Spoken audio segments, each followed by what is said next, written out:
Trump tries new approach for $1 trillion infrastructure plan. Jefferson City, Missouri, AP. As a presidential candidate in 2016, Donald Trump promised a $1 trillion infrastructure plan that would use tax incentives to spur private investment in public works projects. He has so far failed to persuade Congress to pass anything like that.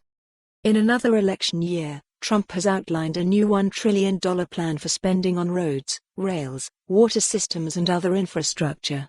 This time, the president is proposing to rely fully on federal spending. That fundamental change from his first plan drew praise from some state transportation officials and industry groups, even though Trump doesn't spell out how to pay for it all.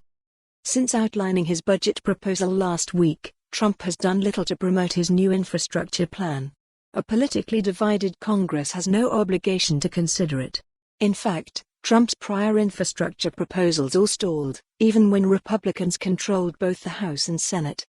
Some Republicans already are lowering expectations. The Republican House version of the bill won't be $1 trillion, I can tell you that right now, said U.S. Representative Sam Graves, the ranking GOP member of the House Transportation and Infrastructure Committee. It will be a lot farther south than that. Trump's retooled infrastructure plan relies on existing fuel tax revenue to cover much of the cost. That allows him to include billions of dollars worth of projects that likely would have happened no matter who was president. White House budget documents show that Trump's plan lacks revenue sources for almost half the $1 trillion amount, about $450 billion proposed for roads and bridges, public transit, rails, ports, pipelines, dams, drinking water and sewer systems, and electrical and high-speed internet networks. The proposal is a fantastic development that would be a great shot in the arm for infrastructure improvements in this country, said Dean Franks, head lobbyist for the American Road and Transportation Builders Association. But he added, how to pay for it is always the big question. Improving the nation's infrastructure has been one of the few policy areas touted by both parties. But such talk has yet to result in action.